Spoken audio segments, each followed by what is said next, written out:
So let's go ahead and get started. Welcome everybody to the final Notre Dame International Security Center seminar series for this semester. It's my pleasure to introduce Dr. Tai Ming Cheung from the University of California, San Diego. He's the director of the UC-wide Institute on Global Conflict and Cooperation, and the author most recently of a book called Innovate to Dominate, The Rise of the Chinese Techno-Security State, which came out from Cornell earlier this year. And he is going to talk with us about some of his findings from that project, and we're super excited that he could join us. So please welcome Dr. Tai Ming Cheung. Thank you. Thank you, Rose, for inviting me. And I usually have a principle that I don't go to any parts of the US from sort of October onwards if the temperature is on average less than 50 degrees. But because it's Notre Dame, I made an exception to this rule, which I now regret significantly. But I'm here now, so it's like so it's great to have you. And the other, it's like I normally don't get a class size this big unless there's free food. So it's like there must be pizza outside now. So what I wanted to talk to you sort of like for the next sort of half an hour is sort of like give you sort of the argument and some of the details based upon sort of the book that I've written, but sort of to expand and develop that, and then hopefully to engage in sort of the next hour's Q&A. So the focus is on the rise of China as a techno-security state. And I'll explain what I mean by the techno-security state as we go onward. But what does that mean, and particularly in terms of sort of the expanding and intensifying strategic competition with the US and with the rest of the world?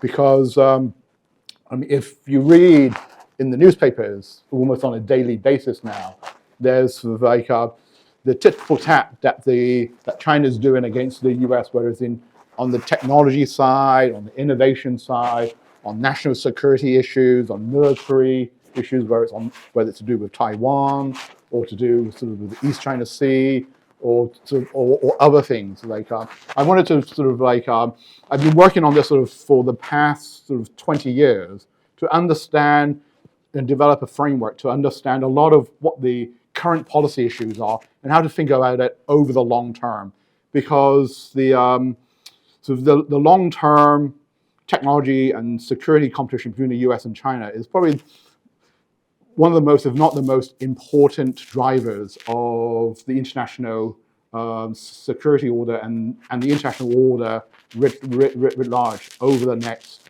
few decades.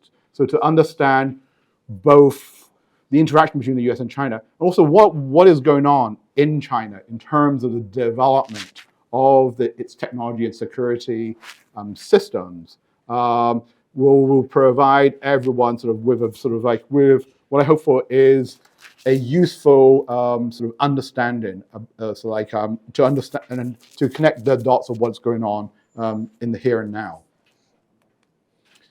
So the techno-security sort of domain is what I sort of see is where national security, technological innovation, broadly speaking, innovation is not just about technology, but about technology, organizations, strategies, etc.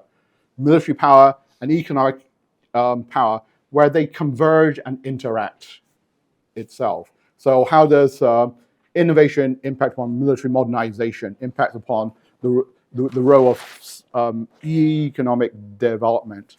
And in many ways, this is where the US-China rivalry, it's at its most intense and most adversarial right now. And not just right now, but what we expect over the coming decade or two. It's I mean the U.S. National Security Strategy, which came out in October, sort of like makes this case. It points out that China is the only competitor with both the intent to reshape the international order in all its various sort of components from diplomatic, military, and technological, and that these next 10 years will be the decisive decade. And in China, sort of the statements by Xi Jinping and other Chinese civilian military leaders, they also talk about sort of like this competition sort of between the US and China in these different areas as to be intensifying. And they also point out that sort of for them, it's the next 10, 15 years to the mid 2030s in which the long-term sort of like dominance for the global system. Sorry to Right. interrupt you. I guess your shirt is scraping the Okay. microphone. Sorry. If you could just, yeah. I'll lift it up. Sorry. Okay. So what I'm going to so on the US and the Chinese sides, even though they don't agree about a lot of things, they agree that they're right in the midst of this intense rivalry, and it's going to get increasingly combative, and the stakes are extremely high. So what I'm going to be talking about is the nature of this US-China techno-security confrontation, and what do we see in China as building up its techno-security state and its techno-security capabilities. By way of sort of context and background, sort of like this is sort of like this great power competition is between the US and China. It's not the first time. I mean, there was the Cold War of the second half of the 20th century that took place. And I want to sort of provide sort of like a comparison between what happened sort of in the late 20th century and what's going on today itself. So people talk about sort of we're in this new Cold War between the US and China, and it's like and it's similar to between the US and Soviet Union. It's in some ways yes, in some ways no. And I want to sort of like provide a broader aperture itself.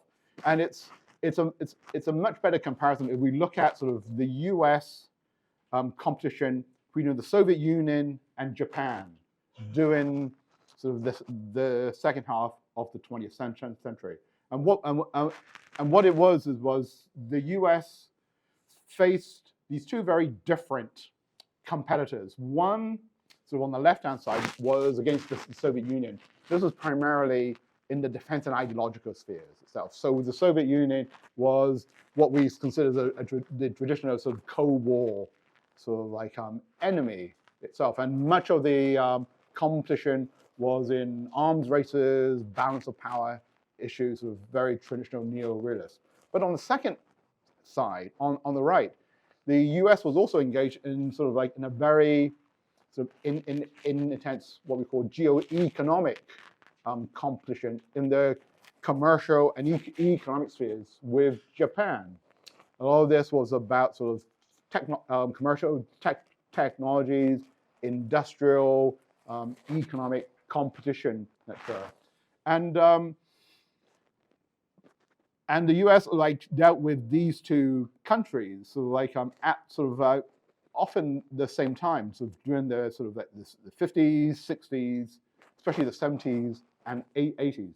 What was different, sort of like between the Soviet Union and Japan and China today was that during the second half of the 20th century, there was sort of like a very clear separation. There's a very clear separation between the Soviet Union and Japan. The Soviet Union was communist and was ideologically sort of like authoritarian, compared to Japan, which was very much part of the Western camp, very sort of democratic, etc. And so there wasn't sort of much sort of like collaboration or back and forth between the Japanese and the Soviet Union. So Soviet system. So there was this very tight sort of like sort of separation, export control regimes that didn't allow sort of the military and the commercial technologies to go back and forth. So these were sort of one-dimensional sort of powers. The US techno-security state was sort of much more sort of successful and much more integrated. They had the defense sphere and they had the commercial sphere, and there was this broad dual-use military civil sphere itself.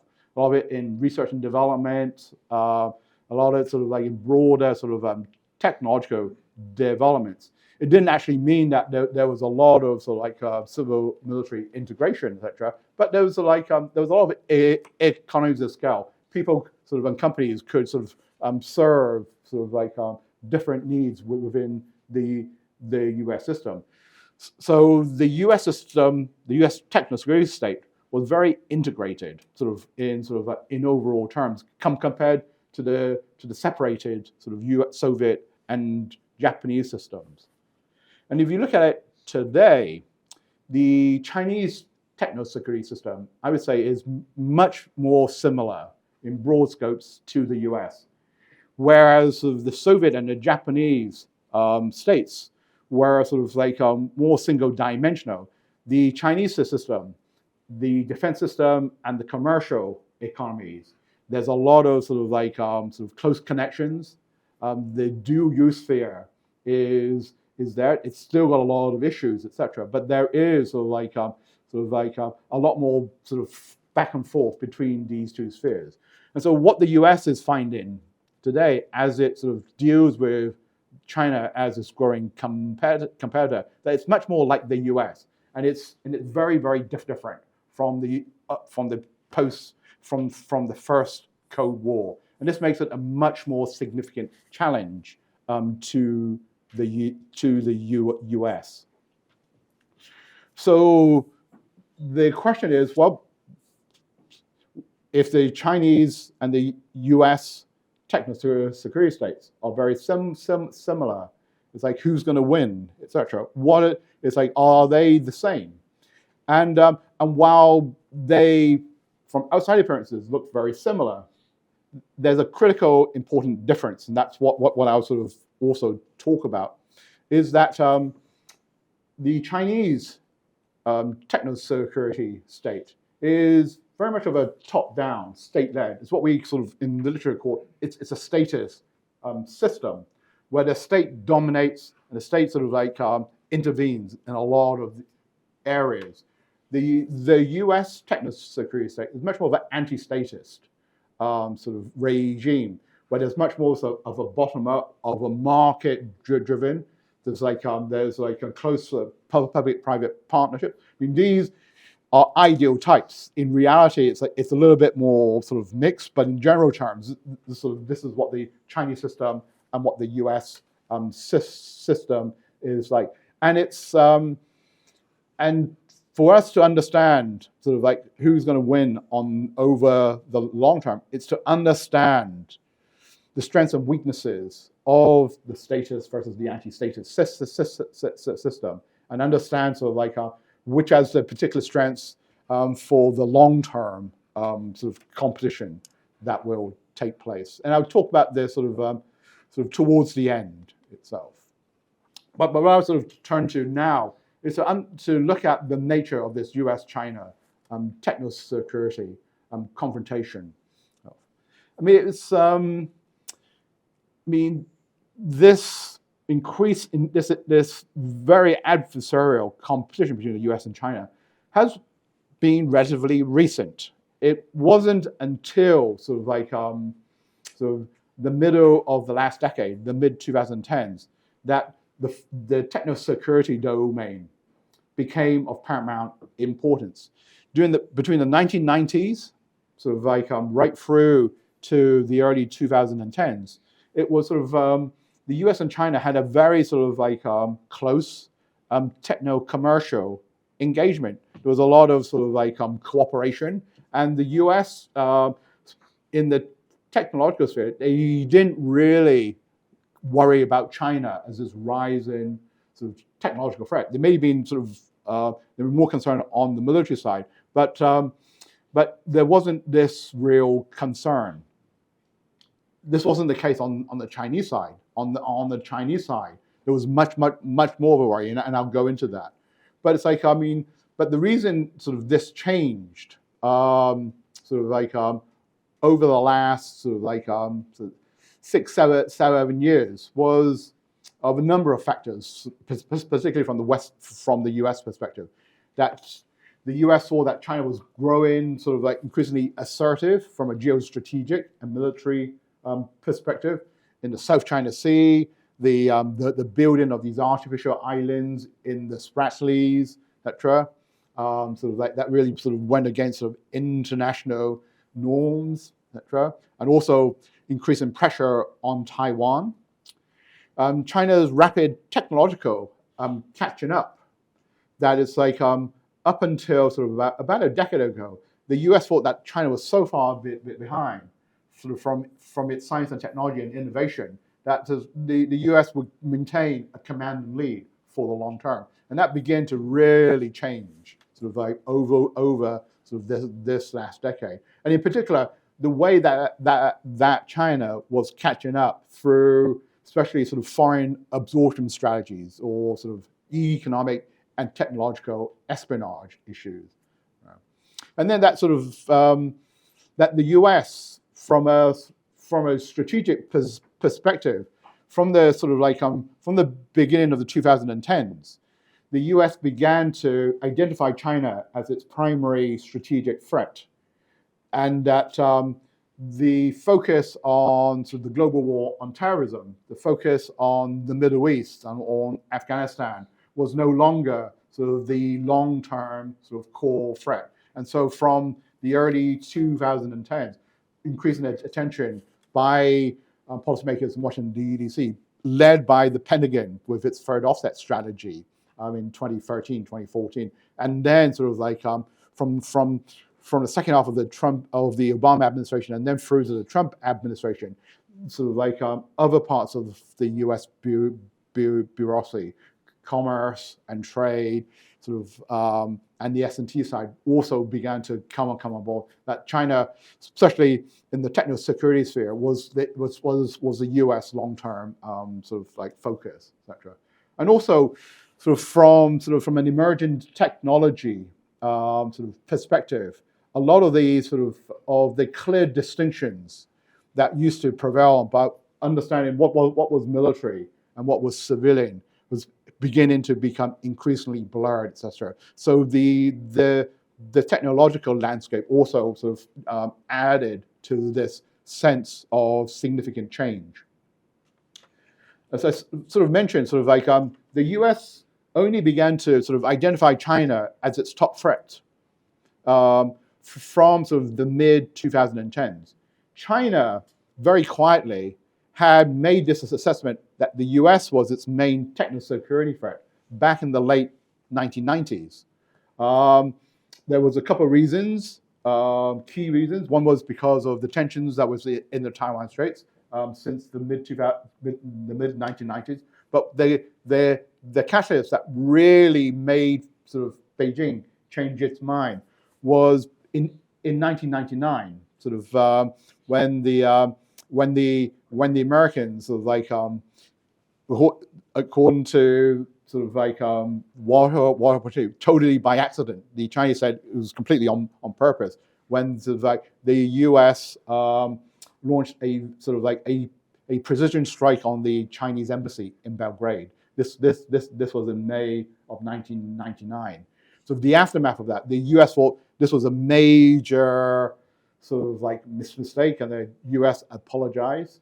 The impact on the Chinese were far more profound, and the Chinese didn't really talk about it that much. But it's like a lot of the research that I did, that it's like the Chinese leadership said, well, if they what they did with the US sort of the Chinese embassy bomber was that there was a US long-range bomber, the B-2, that took off from the US, and it launched sort of like a precision missile that blew up the Chinese embassy. So it was all the way from the US over to Yugoslavia that they could pinpoint that attack. And the Chinese leaders at that time, this was Jiang Zemin, who passed away last week. They were saying if they could do that to the Chinese embassy in Belgrade, they could do that to any Chinese leadership facility in China, etc. And so this came to be what the sort of what the US calls the development of Chinese anti-access area denial capabilities, what the Chinese call counter-intervention capabilities. So the Chinese, from the beginning of the 2000s, begins to ramp up their military technological capabilities.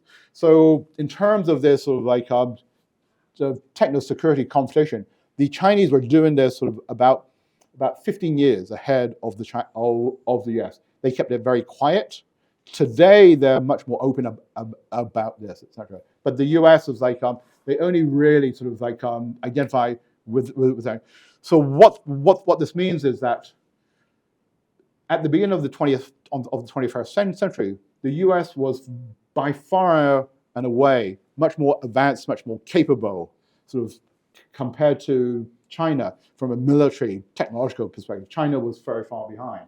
But within sort of 15 years, the Chinese were able to close the gap and get the momentum to carry on itself. And so even though the US is still very much sort of like far more advanced and far more capable, the gap between the US and China is narrowing, and the Chinese have a lot of the momentum.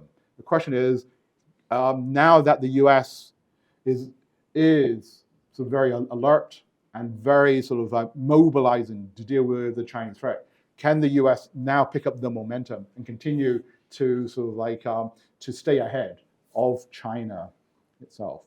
And I mean, for the US, as I'm sure all of you know, it's in terms of US politics, the Republicans and the Democrats don't agree about most things. The one thing that they agree about is that China is the big threat that they have to worry about. And so, so the Trump administration very much sort of like stepped up, identifying and dealing with China, sort of in terms of sanctions, export controls, sort of like, and a whole range of other measures to try to begin to sort of constrain and slow China's sort of like technological and economic and military developments, etc. And the Biden administration has very much sort of followed through, in fact, built and expanded upon this itself. Well, you're going in the wrong direction. And in the last couple of months, we've seen sort of like the emergence sort of like of a new emphasis, sort of like by the US, sort of what we sort of like what people call the Sullivan technology doctrine. Sort of like this is sort of to sort of like to identify that this was like the US National Security Advisor, Jake Sullivan, who sort of like who talked about sort of like sort of going to the next level, not just about constraining China's technological development, but maintaining paramountcy and control over sort of like over US leadership and dominance over China. So I mean, there's a number of things like industrial policy. So the US is now sort of investing heavily in their sort of like in the techno-industrial system, so especially in semiconductors, on science, basic research and development, STEM talent. Sort of protecting the US advantages through sort of export controls, etc., and deepening US partnerships with its allies. And the key principle of this sort of like Sullivan technology doctrine is that sort of the principle in previous administrations was that the US would maintain sort of a technology lead in semiconductors and other areas by about 2 generations.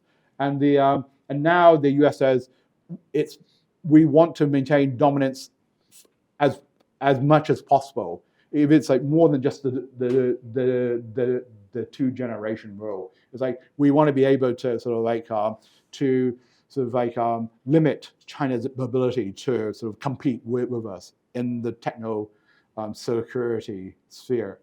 And the focus is in areas on computing, especially AI related and quantum, on biotech technologies, and also on clean energy. These are sort of what Sullivan calls sort of the three multiplier areas of outsized influence on long-term science and technology. So what we see is that today, it's like both the US and China have significantly stepped up this sort of techno-security confrontation. And this was much of this has been focused on semiconductors, but a lot of the sort of noises that is going to be in these other areas, especially sort of biotech and biomanufacturing coming up. So that's the US-China sort of techno-security competition, and the arc is clear going forward. So what is sort of like what is the nature of the Chinese techno-security state, and why is the US so worried about this? I go through this ad nauseum sort of in my book, so it's like so you get to avoid doing that unless you really sort of like want to find ways to go to sleep without taking Ambien. That's one of the best ways, etc. So I spent sort of a chapter on each of these areas, and it's like if you look sort of like there's sort of like between 4 to 5 major components of the Chinese techno-security state. And sort of like what Xi Jinping has defined the Chinese techno-security state is this security maximizing state, where its sort of power and prestige is built on this economic and science and technology foundation. And it's like and so in 4 areas since Xi Jinping, and Xi Jinping came to power in 2012, so he's been in power for 10 years. So there was just a 20th Party Congress where he's just had his 3rd term, and it's clear that he's going to be there for at least another 10 years because he hasn't appointed a successor, etc. So it's like more likely he's going to be there as long as possible. And so he's developed over the first 10 years sort of the foundations of what he hopes to be a techno-security state that can challenge the US by the mid-2030s, more likely by the mid-century for global dominance. National security strategy, innovation driven development strategy, military strengthening in the new era, and military civil fusion. I won't go into all of these because you all want to have a life after 6:30. I'll just pick up a few. Sorry, let me keep going backwards. So first is the national security term. So when Xi Jinping comes to power, so this is sort of 10 years ago in 2012, China was a state that was focused on development, on economic development. Xi Jinping's predecessors, from Deng Xiaoping to Hu Jintao, their priority was on development. And this sort of meant that they looked at the world from a security perspective, and it was relatively sort of a benign security assessment. When you looked at sort of like in 2012, in things like the Defense White Paper, or sort of like or sort of military assessments from the People's Liberation Army, they said, well, the international security environment, there's problems here or there, but by and large, China enjoys a relatively stable sort of order. This is from a sort of a neo-realist point of view. Xi Jinping comes to power, and Xi Jinping comes to power, and much of his career was spent as a party apparatchik in the provinces. Right? He hasn't spent much time in the power center in Beijing. He hasn't spent much time dealing with world affairs. So he comes, and his father and his family were sort of like communist royalty. They were part of the founding families, sort of like of the Chinese Communist Party. So what Xi Jinping says when he comes is that this is a fully blooded sort of communist sort of leader whose generations goes far back into the Chinese Communist Party's past, etc. And he says, I see national security differently. It's not just in neo-realist terms, in terms of balance of powers or the nature of the threats of the international system, but national security should be viewed in political terms. And he sort of comes up with this term called the holistic national security concept, which he says is that, well, security should be viewed at the core is about political security. And what he says when he refers to political security is that political security means it's about domestic security as important and how that's linked to external security. But in domestic security, it's about the security of the Communist Party and not necessarily about the security of the state, although they are sort of intertwined. And one of the first things he talks about when he comes to power at a number of leadership conferences immediately after the 18th Party Congress is that he points out, it's like one of the lessons we need to learn is about the downfall of the Soviet Union. The Soviet Union was a classic case of what he calls historical nihilism, in which like we learned the wrong lessons.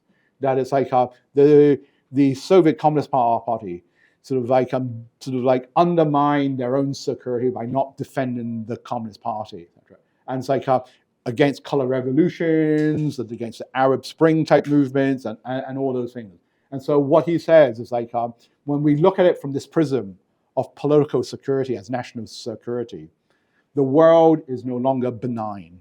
The world is a far more threatening, a far more complex place.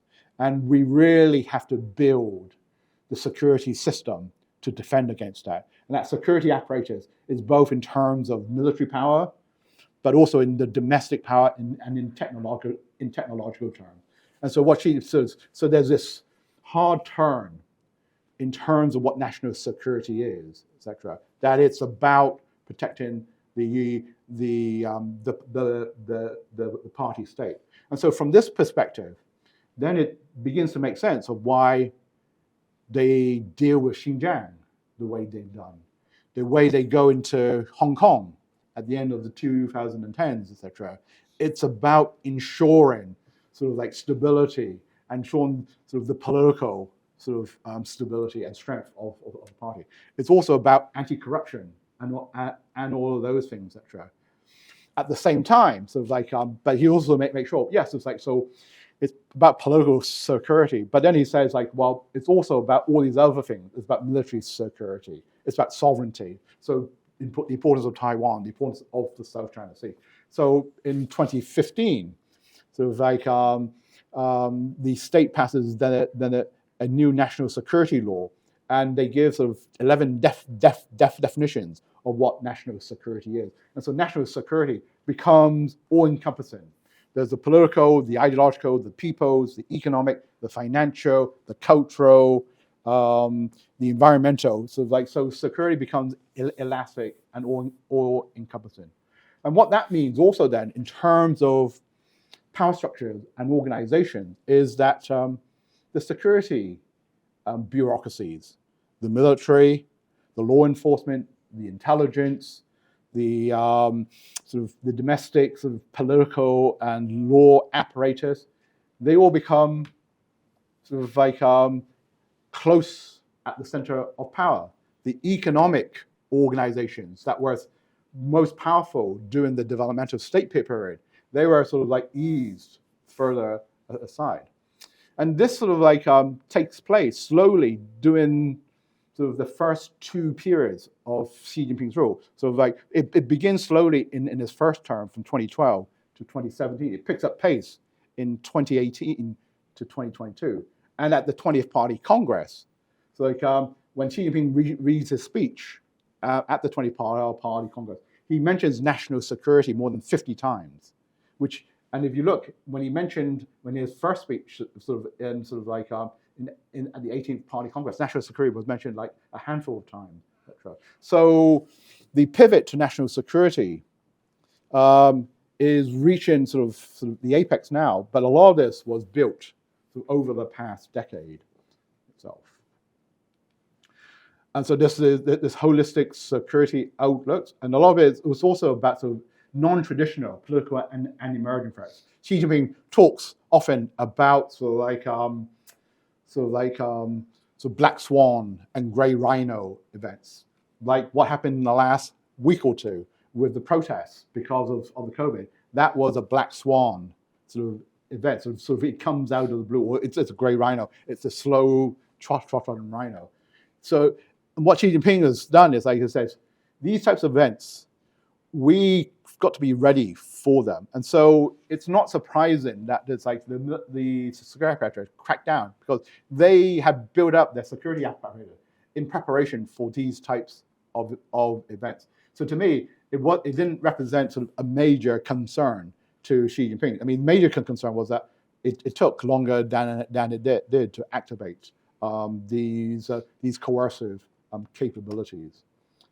So another point is the military strengthening in the era. So the techno-security state and how it impacts upon military modernization. So when Xi Jinping comes to power, he goes to visit military installations, and he talks to military leaders. And he's the commander-in-chief, because now he becomes the chairman of the Central Military Commission. And he sort of asks the military leaders, well, the People's Liberation Army, it's very, very big, but it's not that strong. How do we focus on strengthening, on making the military strong? So it's not about size or quantity, it's about quality. And so to him, the key to this is about innovation. And innovation, from a science and technology, how do you develop the hardware, those key capabilities, but it's also about organizational and strategic doctrines, etc. So what we see over this last decade is this focus on building sort of like a much more agile, much more capable military that's able to fight and win wars. So reorganization of the military high command from 2016 onwards, new strategic and and operational campaigns and doctrines that have taken place, especially focused on joint operations, on integrated deterrence capabilities. Right? And he gives a timeline about when this should take place. At the 19th Party Congress in 2017, he says, well, by 2035, we should complete this defense, the modernization of the PLA. And by 2050, we shall have military that's able to begin to challenge for global power. So he doesn't mention the US, but that's clear. Interestingly, at the 20th Party Congress, he provides a new timeline. So it's like so I said, so in 2017, it's 2035, that is the goal. At the 20th Party Congress, he puts forward it's the 2027, which is the 100th anniversary of the PLA's anniversary. And what we see is of U.S. military leaders, especially the head of the Pacific Fleet in 2021. And as I said, the PLA's develop military capabilities by 2027 to be able to invade Taiwan if that is necessary, etc. So this 2027 timeline is based upon these new guidances from Xi Jinping about developing the anti-access area denial, but also offensive capabilities within the Indo-Pacific region of operations. And then there's also the notion of military-civil fusion. This is a term that has got people in Washington D.C. Very concerned. So basically, if you go back to the first diagram, about the integration of the Chinese techno-security state, about the civilian and the military side. Military-civil fusion is a concept that Xi Jinping has put forward. Is that how do you integrate the civilian and the military system so that the defense apparatus can reach into the civilian sphere and pull whatever they need, technologies, resources to help with this military modernization. So Xi Jinping has taken command of the organization that's in charge of that. He's pushing that. So this is really to turn the techno-security state into a very coherent and integrated civilian and military system. The problem is that the Chinese system, the Chinese economy, for the last 50 years, has done everything it can to separate itself. So structurally, so like institutionally, so like sort of culturally, etc., the civilian and military systems operate very, very compartmentalized. So even though Xi Jinping, as the chairman of everything, sort of like waves his wand, to actually make it happen is really, really difficult. And because a lot of military civil fusion is about sort of like economic interest, that's even more difficult to make happen.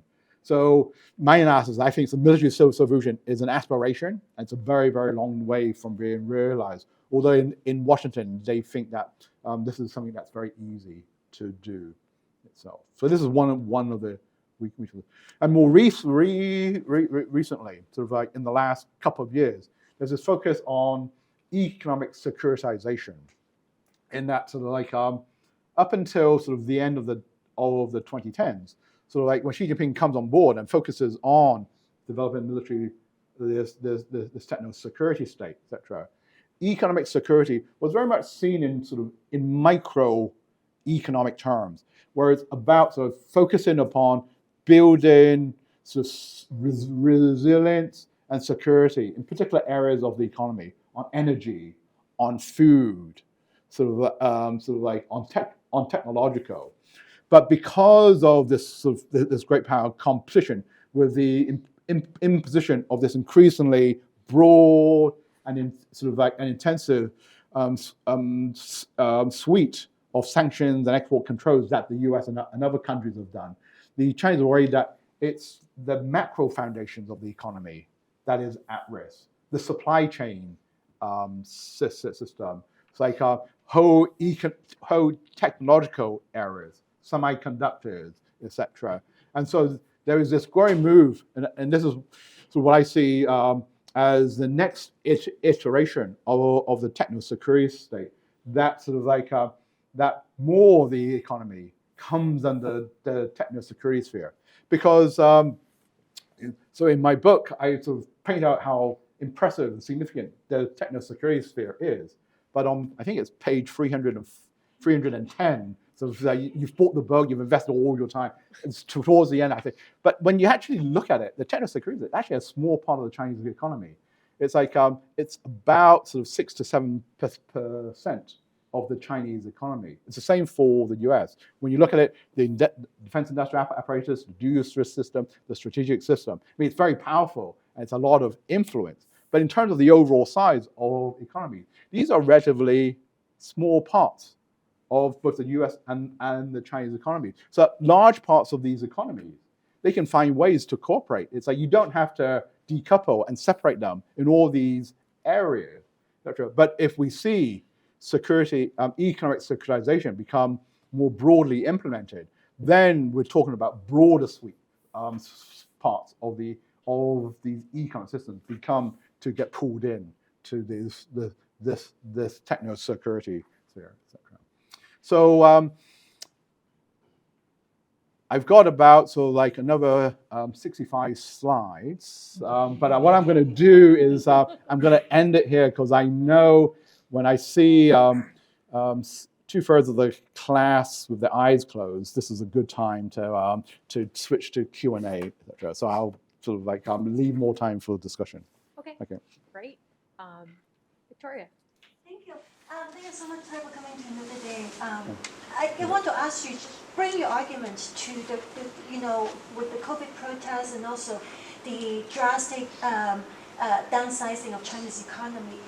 What does the current situation mean when it comes to China's goals and timeline? And then I have I'm not sure if this is a fair question. Mm-hmm. Very often people say that Hong Kong people in 2019 in particular did not understand the CCP.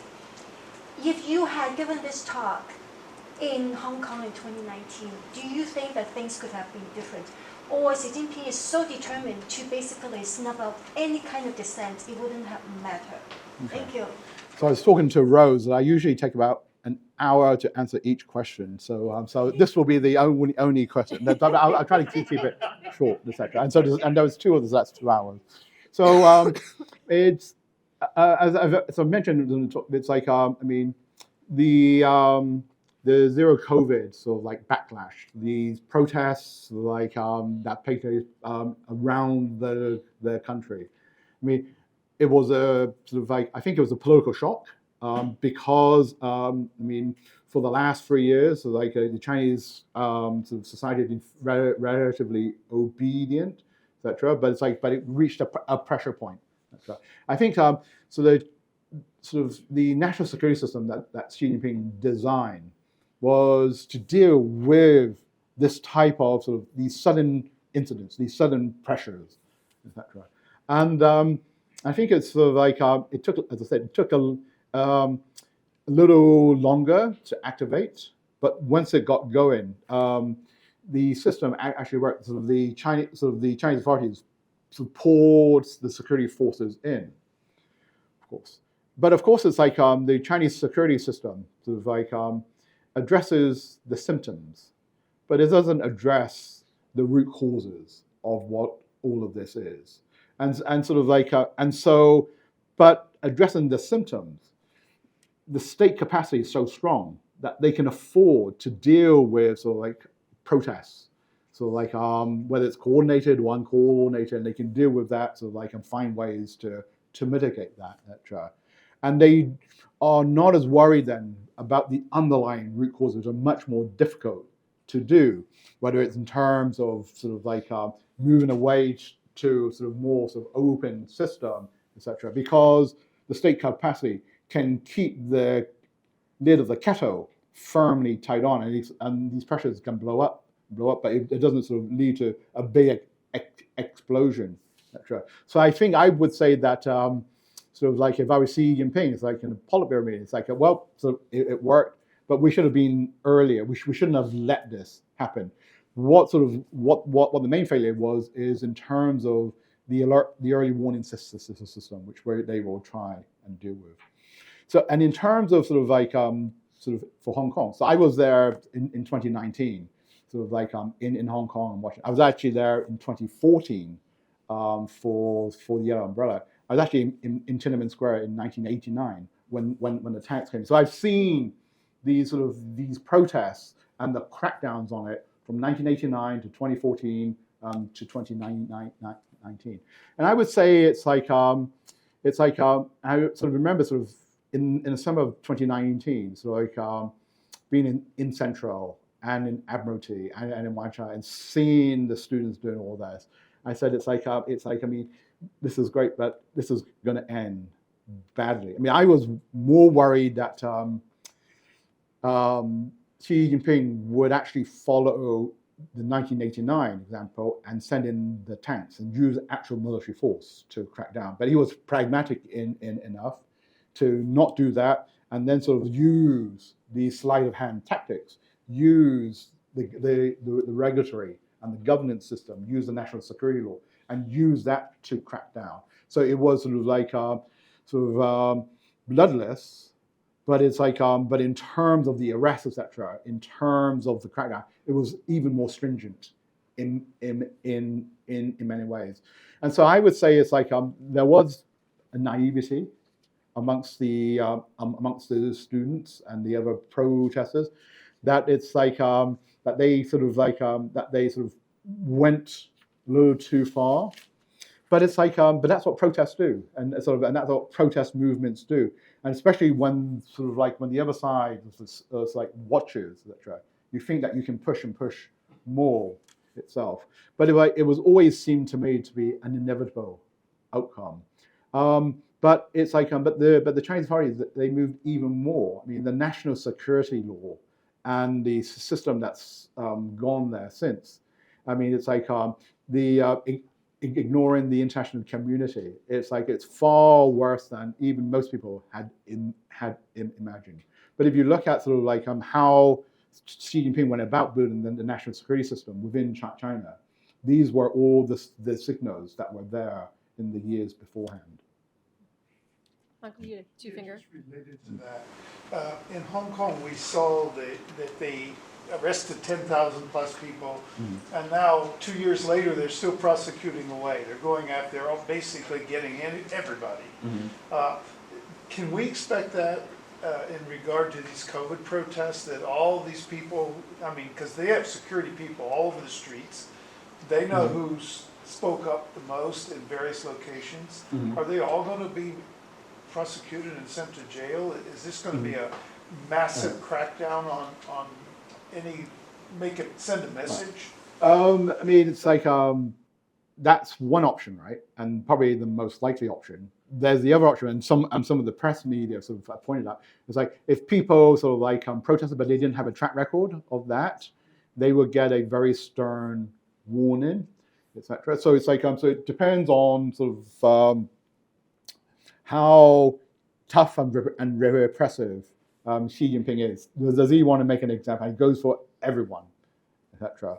Or is there a negotiating, especially with the local sort of authorities, where it's like, well, we'll arrest the ringleaders, but it's like, but those who took part, they didn't they didn't know what they were doing. It's like, we'll let them off with a stern warning, but it's like, but we'll sort of monitor them, etc., and sort of and scare them, etc. And if they do that, that's sort of like that's a much more milder way itself. And we hope for the second, but I suspect it's more like on the first. Okay. Mike Dash. Thanks. So your book is out? Yes, it's been out since the summer, unfortunately. Oh, okay. Right. Terrific. So And it's Amazon.com is the best. yeah, Right. just out in time. Well, today Hey. is St. Nicholas Day, Say. so I couldn't get it for my wife for St. Nicholas Day. Uh-huh. I get it for Christmas. But I enjoyed your. I'm sorry. It's like if you tell your wife, I had nothing to do with your decision on this. So I very much enjoyed reading the brief, and I'm reading it and I'm thinking to myself, I don't feel bad at all about what the Chinese are doing. I feel very badly for the Chinese people, but in terms of great power rivalry, they're doing a lot of stuff that I don't think is going to work. I mean, so developing a national security state. I studied the military dictatorships of Latin America, which also created national security states. It didn't work very well. Civil-military fusion, not a good thing. You get your military involved, as the PLA was at an earlier period, in civilian business, and the results are never good. The innovation development strategy, it sounds like something some bureaucrat over in the Golden Dome would come up with to make the university move ahead in the rankings. It won't work, top-down sort of thing. And so as a window into what the Chinese are thinking, this is great. But what worries me is something you said as sort of an offhand remark, which is that there are a lot of people in our government, the national security apparatus, who look at this and say, the Chinese are doing this, we've got to do the same thing. Or we'll at least take at face value that all of these things are going to have the result that Xi Jinping and the Chinese leadership hopes that they will. So how do we balance what the Chinese say they want to do with an assessment of what could really work? Okay, I mean that's a great question. I mean it's so the reason why Washington D.C. and sort of the allies around the world is worried about. It's like so they look at what the Chinese track record has been so far, and so it's like the Chinese really got serious about sort of like innovation, about military modernization, sort of like from the late 1990s. And sort of before the late 1990s, China was doing great, especially on the economic side, but they were quite far behind on sort of like on science and technology and on military developments. But sort of like from the 21st century, sort of from the end of the 1990s to the beginning of the 21st century, they begin to get their act together. So over sort of like the track record of the last sort of 2 decades was that the Chinese began to really make major advances, etc. And their sort of top-down state-led system was a key reason that way they were able to make successes in a number of areas. It wasn't just a one-off, etc. They were able to do it in terms of sort of like aircraft carriers, in terms of sort of like space, in terms of cyber, in terms of sort of all these sort of high-tech and strategic capabilities. And so Xi Jinping sort of has seen that, sort of built upon that, and especially in the last couple of years, especially at the beginning of the 2020s, he laid out sort of like a set of strategies and plans for the next 10, 15 years. The 14 5-year plan that came out last year, the sort of medium and long-term science and technology development plan from 2021 to 2035 that also came out last year. And so like, and all of that sort of is based upon sort of like the lessons learned, the successes that they had sort of gained from these last couple of decades of science and technology driven innovation, etc. And built upon sort of an increasingly capable and prosperous economy, China could sort of put a lot more resources to support this. A lot of sort of this innovation is brute force. If you pour enough funding in it, if you mobilize this system, you can make this work. So the message in Washington, D.C., sort of, as well, it's like, yeah, so like, I mean, it's like China, they've got a good track record, and you don't want to bet on that. Yes, it's like we've seen other countries. I mean, it's like, I mean, obviously, it's like in terms of the techno-security state, the Soviet Union was probably the best example. And it's like, and the Soviet Union, they did okay, but they eventually collapsed, etc. But the US thinks the Chinese system is very, very different from the Soviet Union, etc. And so when you look at sort of like all the momentum and all sort of like these trend lines, the people, sort of the policymakers in Washington, D.C. says, it's like, yeah, they extrapolate. If we look at sort of like the next 10 years compared with the last 20 years, yes, the Chinese will overtake us, etc. And so, and that's sort of like from just counting the numbers and looking at the outcomes, right? If you begin to look at the processes, if you begin to think about the institutional sort of like culture of sort of like the governance systems, like I mean, and fundamentally to me, it's like the relationship between the state and market, etc. There's all these issues that the Chinese have, and that Xi Jinping has been sort of able to sort of like overcome that because of this sort of like sort of mobilizing and sort of like concentrating a lot of these resources. But it's like, but the Chinese are gonna find it's really, really difficult to be able to sustain it. And one of the biggest reasons for China was able to catch up was that a lot of its sort of like innovation development was what we call sort of an absorption-based model of technology development, right? Which is that you absorb knowledge and technologies from around the world.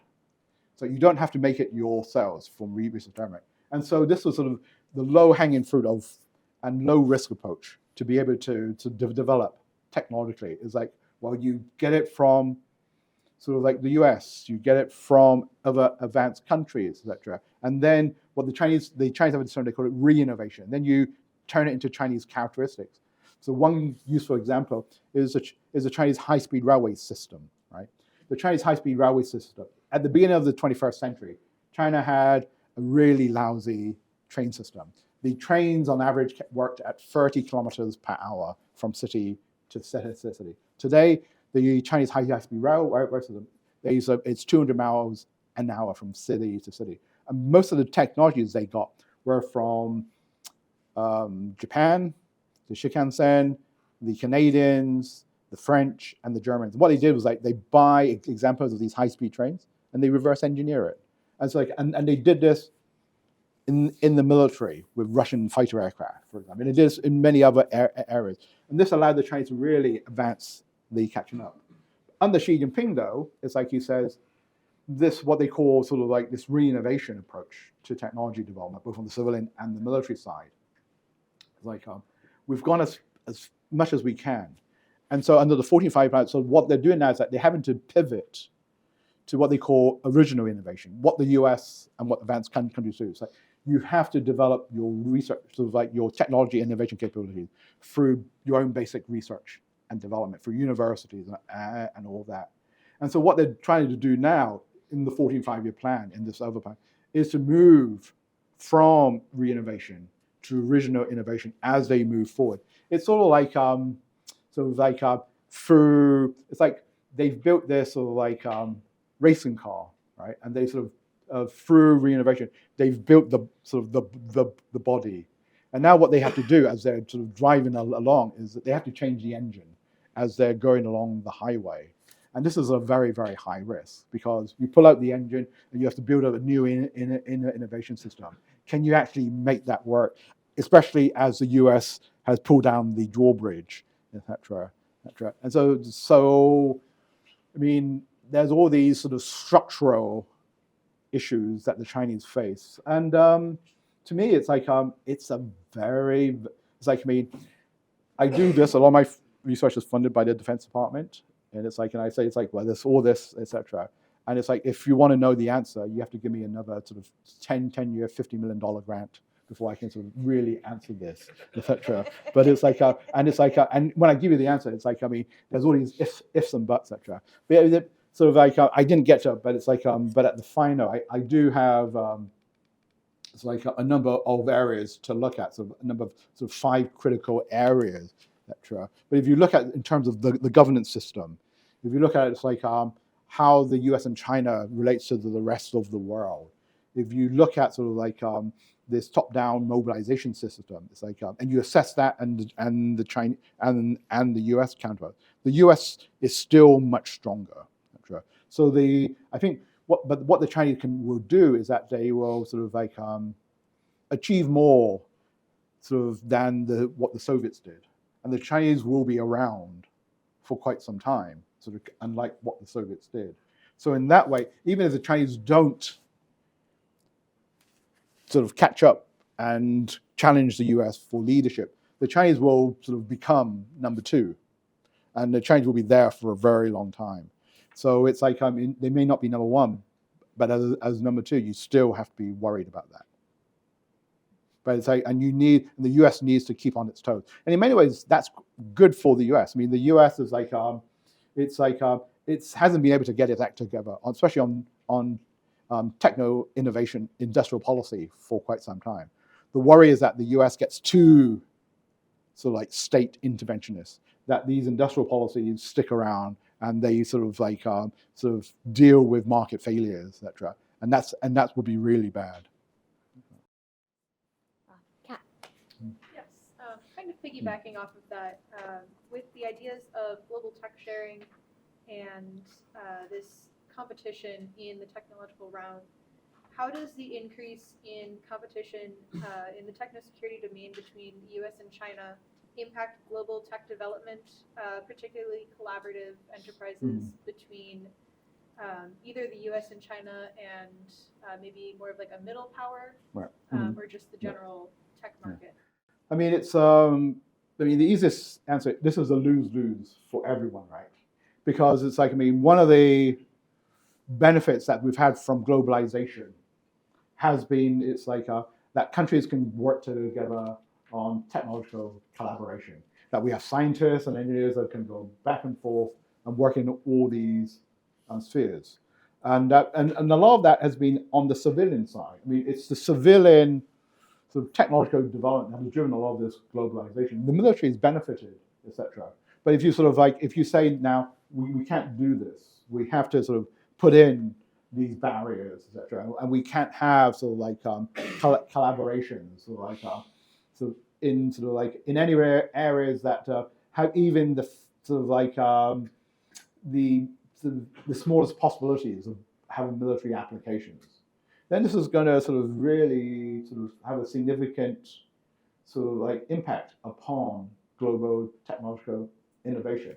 And it's like and we see this sort of in climate change areas, etc., on semiconductors, on the human talent flow, etc. And it's and that's sort of like that's the critical issue to me is like a lot of this, like, I mean, how we balance this, right? I mean, as long as we understand that the US and China and their various allies, there's real military and national security competition. There's real threats, and we have to really ring fence and identify that. But how do we do that? So how much collateral damage do you want to do to the other areas where there is very, very little sort of like sort of military sort of applications from sort of like climate change and all those areas, or sort of like or development sort of energy systems that's helpful for the planet, etc. And it's like I mean, policymakers, I think it's like they're not there yet. It's going to take a lot more sort of like understanding and research on this to understand what is military significant and what is like it doesn't really impact on security. It helps the global good. I mean, for example, I mean the problems that a lot of semiconductor companies in the US has, like it's great that they have sort of subsidies from the US government now. It's like through the Chip and Science Act, etc. But they say like a lot of the crackdown against exporting to China means that they will lose a significant amount of revenue. And a lot of that revenue are the profits that helps fund their research and development. So they will slow down on that. So whenever you have the compartmentalization of the global economy, then that will impact upon the long-term sort of growth, not just of the Chinese, but also the US and all the other economies. And for middle powers, they're even more affected because whether it's Taiwan or Japan or sort of the EU countries, they all sort of like they are caught up and they have to choose sides. And when you have to choose sides, it cuts off access to sort of like these important markets to them. Gentleman in the back. Yes. Professor, thank you so much for coming to talk to us today. I apologize I was a few minutes late. I was thinking here and I had a question in my mind I wanted to ask about psychological warfare, and then I realized, I have a better question. I wanted to ask regarding the U.S. Air Force unveiled the B-21 Raider bomber this last week. And I'm curious to know when, because this is the first, this is a sixth generation fighter jet, this is the first, or aircraft, this is the first major strategic bomber unveiling the U.S. has had in 2 decades, I believe. 3 decades. 3 decades. Right. There you go. So how does that something like that, some sort of event where the whole goal is to get the message out there to adversaries, peer adversaries such as China, that, hey, look, we have this new shiny weapon that we are now going to add to our arsenal. How does that maybe change or not change any of the, kind of the strategic thinking of Chinese policymakers, kind of under this kind of techno-security state that they're trying to establish? I mean, it's sort of like one sort of like sort of dynamic in a much more broader dynamic that is taking place. So I mean, so what the B-21 symbolizes is that the U.S. remains sort of like sort of a very powerful and offensive sort of like a military power. The B-21 is specifically designed to deal with great powers like China, etc. And the Chinese have been following this, right? They've been following the B-21, but they've been following other aspects of what the U.S. defense establishment is doing.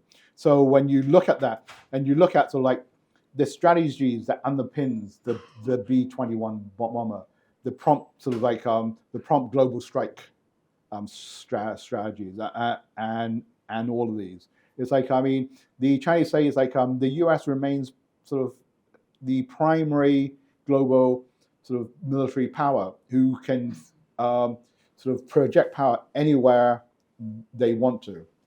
But then the Chinese also point out, well, these bombers are very expensive. They're almost $700 million each. The US can afford to buy about 100 of them.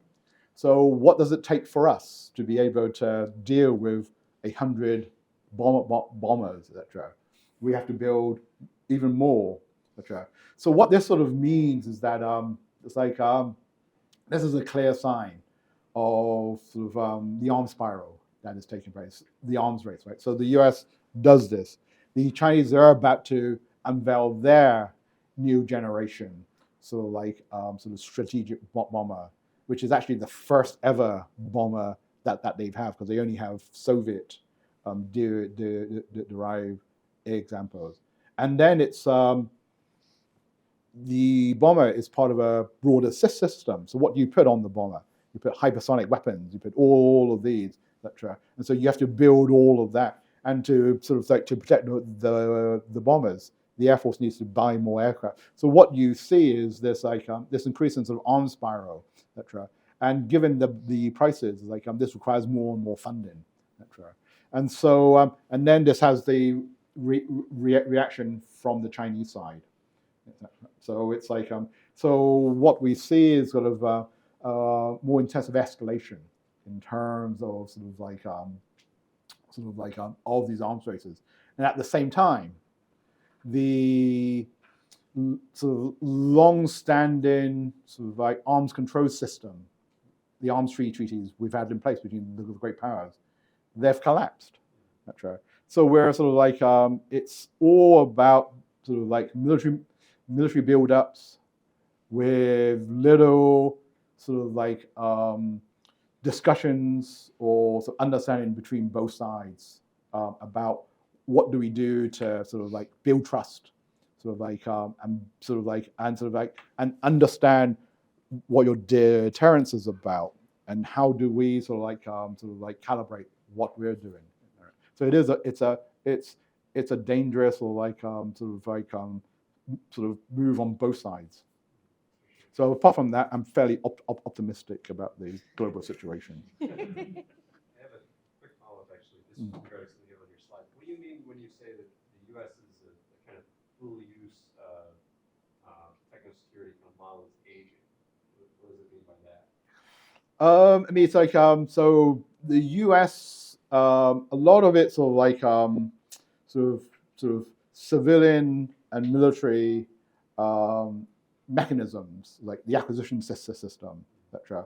That's able sort of like to bring sort of like both military as well as procurement on the civilian side. A lot of that was sort of like built during the Cold War, etc. They haven't been sort of really updated, and so it's like while the technologies have advanced, so like a lot of the institutional mechanisms, so like still sort of dates back. So the bureaucracy sort of go back. It's like I think sort of like so Eugene, you've worked in that system. They don't actually sort of like they don't use floppy disks still, but it's like but it's that sort of era itself. And it's like a lot of the sort of like what the Chinese are trying to do is to build, especially sort of their dual use systems on much more of sort of commercial capabilities. So there's been this effort, sort of like at defense innovation on the US side, is like this is the term that the military wants to use. That they want to do innovation at the pace of Amazon as opposed to the pace of the Pentagon, which means it's like you've got to do it much faster. But no one's worked out how that actually works. Eugene. Thank you, Tai. I mean, friends for a long time. Thank you for coming. It's really interesting and terrific. I'm tempted to ask you about pace of acquisition and stuff, but I'm not gonna. I want to ask you about Xi Jinping. So Great guy. Great guy. Exactly. As you describe it, my my thought is that his diagnosis of he's afraid of what happened to the Soviet Union, and he wants that not to happen in China. And his diagnosis is is related to internal politics. The Soviets didn't look inward enough. They didn't repress enough. They didn't stamp out competitors to the Communist Party, and so they collapsed. And so in China, he's developing this kind of inward-looking security state, great surveillance technology, whatever it might be, and that's his big investment. But there are other theories of the Soviet collapse that are more related to the military security competition. So like Steve Brooks says, the reason the Soviets collapsed is they couldn't get access to Western technology, to globalization, and they couldn't imitate as well. So in the early part of the Cold War, in kind of industrial age weapons, espionage worked, you could imitate, you could do all of the, you could reverse engineer and compete. And that sort of ran out as globalization became about information technology and modern technology, and the Soviets couldn't do that. So there's a different theory, which sounds like military-civil fusion, that says the problem, the Soviets, the reason for the Soviet collapse is what you identified at the beginning, the separation of military technology from the Japanese challenge of commercial technology. And you could tell the story that Xi Jinping, making a headline goal, military-civil fusion, is he's trying to address a different theory. He's trying to address Steve Brooks' theory of why the Soviet Union collapsed and say that shouldn't happen to China. Tell me the evidence that Xi Jinping secretly doesn't believe the Steve Brooks theory and actually believes the which I think is a plausible theory. The Soviets lost their nerve. They got to the end of the Cold War. They were confronted with a challenge to their regime, and they could have just killed everybody. That would have been the Stalin solution. And they lost their nerve. And so Xi Jinping is bringing back Stalin instead of why if his idea is to bring back Stalin, why is he mouthing off about military-civil fusion, which addresses a different threat to the Soviet collapse, a different theory of the Soviet collapse? Or is he really, does he have both theories? How can he have both theories?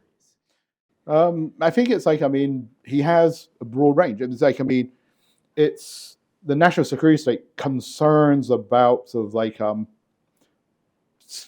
party and state capacity and dealing with these domestic threats, right? Sort of these political and societal issues.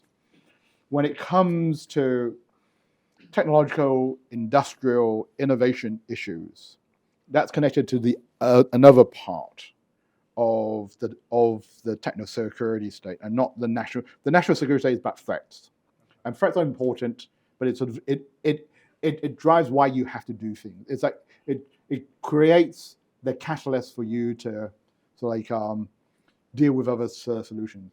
And when sort of like and when Xi Jinping sort of thinks sort of like in terms of Steve Brooks, it's like Xi Jinping is like has already sort of seen that the Chinese are being very, very effective in dealing with the ability to sort of like absorb these foreign technologies through espionage, through legitimate cooperation, etc. And that's a strength, a core strength, and that's not a weakness. The weakness is on assessing what the threats are from a political perspective. So sort of the innovation system, the industrial system, the military system, it's like for sort of a couple of decades before Xi Jinping comes to power, it's like that's been running actually pretty well and pretty successfully. And so he continues to double down on that.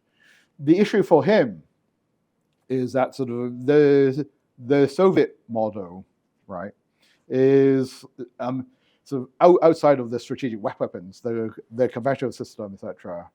It can only do so far, sort of like before sort of like it loses sort of like its technological capacity. And so Xi Jinping is worried that the Chinese system, if it continues to be based on this catch-up model, this model that's like you're dependent upon foreign knowledge and foreign technology, you're going to be running out of the runway by a certain amount of time. And so for him now, it's like we're really good at absorption and re-innovation. The killer part now is about this transformation to this sort of original, independent, or indigenous innovation model. And so he's trying to make that. But I think it's like, so for him, it's like the lessons of the Soviet Union, it affects different parts of the Chinese system. And what he has is he has an integrated approach to dealing with that. And it's like, part of it is like the Soviet lesson was important at the beginning of his rule. But sort of like after a couple of years, he doesn't really, it's like he moves on. So the Soviet experience is sort of like, is to provide sort of like a sense of catalytic threat to the rest of the leadership, right? To the leadership, this is a call to arms. But in terms of policy prescriptions, in terms of strategic vision, he pulls from other sort of like areas. And so the Soviet experience has only sort of a limited amount of importance for the long-term Chinese drive. Because the Soviets never got to where the Chinese are when it competes with the US in terms of its economic development. Especially with the Ukraine war now, right? And now the talk about sort of this Sino-Russian relationship, etc. I mean, the Chinese assessments of the Russians are pretty scathing. It's like, I mean, their economy is 1/20th the size of the Chinese, and in most technological areas, apart from strategic capabilities, the Chinese are so much more advanced. So the Chinese actually thought that they sort of like significantly moved beyond what the Soviets have done. Okay, so since we only have about 8 minutes left, I'm going to collect several questions, and then you can have at them in whatever order. Right. 8 minutes is a great time. So I have Dan, the gentleman in black, and you, sir. And that's 4 questions. Okay. I'll be going to dinner, so I'll see my time. Okay. My question is, up until Xi Jinping came into power, China emphasized more development, and then Xi Jinping came to power and emphasized security. So what is the strongest driving force behind Xi's pursuit of national security? Is it driven by Xi's concern with internal regime security or external security threat, mainly from the United States? The reason why I'm asking this is because treating the US as a powerful enemy would be very useful for Xi Jinping to create increased internal cohesion and internal legitimacy. So that's my question. Thank you so much. My question is related to the topic of economic development. You had mentioned earlier, and you also mentioned that the policy of the Chinese for the past few decades was focused on economic development, and they still hold that economic development is the foundation of their political security and their national security. But I know that Xi Jinping's strategy has sort of backtracked a little bit on economic liberalization that had been happening incrementally in China, and that most people would say was what was pushing that economic development. So I want to know what is he doing what is he trying to do to replace the economic development strategy that they were doing before from a more statist approach?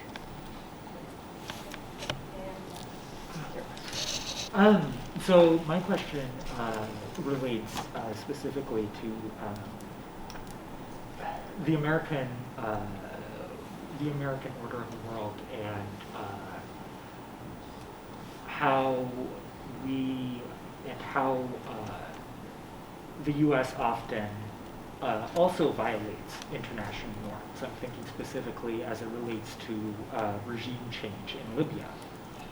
And so I'm kind of just wondering what place does the U.S.'s comfort with more right-wing governments and discomfort with more left-wing and third-way governments have in the conversation of national security? Okay.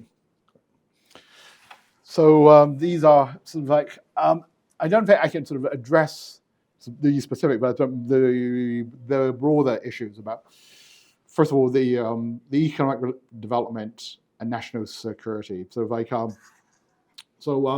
mean, sort of a core sort of like thing to understand about sort of like sort of under Xi Jinping is like he talks a lot about the relationship between economic development and national security, right? It's like, I mean, ever since he came to power, it's like there's a very important symbiotic relationship between development and security. They're sort of different sides of the coin. So when Xi Jinping comes to power, it's like the development remains the more important. But it's like, but as the threats that he sees domestically and externally becomes growing, the security part becomes more important. And I would say sort of like in 2012, it's sort of like development remains more important and security remains secondary. But that gap changes, and by the 19th Party Congress in the late sort of like 2010s, it becomes sort of like almost balanced. And by the 20th Party Congress in October, the national security becomes more important. But it's like, but it's not either or. So the development side becomes more important, remains very, very important. But it's like, I mean, but a clear thing, I mean, for Xi Jinping, when you look at all the portfolios that he holds, he doesn't have that many sort of economic portfolios. He leaves that to the prime minister and to other leaders. Much of his portfolio is to deal with political and security matters. He's the chairman of the Central Military Commission. He's the head of the cybersecurity system, the National Security Commission, and a whole range of others. To him, it's like, and he talks about this constantly. It's like security and development. They're sort of the two wings all over the bird. We need both of them, and we can't not. So it's like, so for him, it's like, I mean, it's finding, it's like the how you balance that, and in 2022, security is more important. The problem now is, what is the economic development model? And it's like, and these are like, and he's scrambling for that. He talks about common prosperity, common development, and a lot of these terms. And in the last couple of years, especially in the run-up to the 20th Party Congress, especially last summer, there was like there was all these sort of like sort of major crackdowns, especially against big tech companies, crackdown against Jack Ma and all those. And there was this collective concern that Xi was moving the economic development model to much more of a Maoist model, where it was focused on sort of like on sort of socialist approaches, sort of like old style socialist approaches, where it's about egalitarian development. A lot of that led to a lot of sort of like sort of economic sort of concerns. There was a lot of pushback, and so he had to sort of like move away from that in the last year. And so today, it's I have a colleague, Barry Norton, who's a leader in sort of Chinese economy expert. He says like Xi Jinping has done a major job in messing up China's economic development model for the long term. We have no idea what he's doing. It's like, and Xi Jinping doesn't really know. And he's like, and if you look at the leaders that he's picked for the next 5 years, there are very, very few sort of like well-regarded economic policymakers, especially those from a reformist liberal persuasion. So on the economic side, it's like there's a lot of pessimism to be concerned with. So on the last question, yeah, it's like so this was like sort of in terms of how the U.S. sort of deals with sort of like sort of right wing, sort of like or left wing countries, like when it's applied to China, I think it's like whether it's like it's right or left wing, it doesn't really matter to the US. It's like it's how powerful that country is, and it's like and how that country helps in terms of US national interest. And for the US, to me, it's like the nature of the Chinese political system doesn't really matter that much. It's like does sort of China help the US in terms of sort of like its national and global interest, and so it's and so this sort of like this major sort of shift from sort of like very close collaboration with China, sort of like, especially before the 2010s to where they are now, is not in terms of politics, but in terms of sort of strategic assessments of how China impacts upon the US and its global and national interests. Awesome. Okay. Great. Thank you so much. Yeah. Everyone, please thank Thank you, Mark.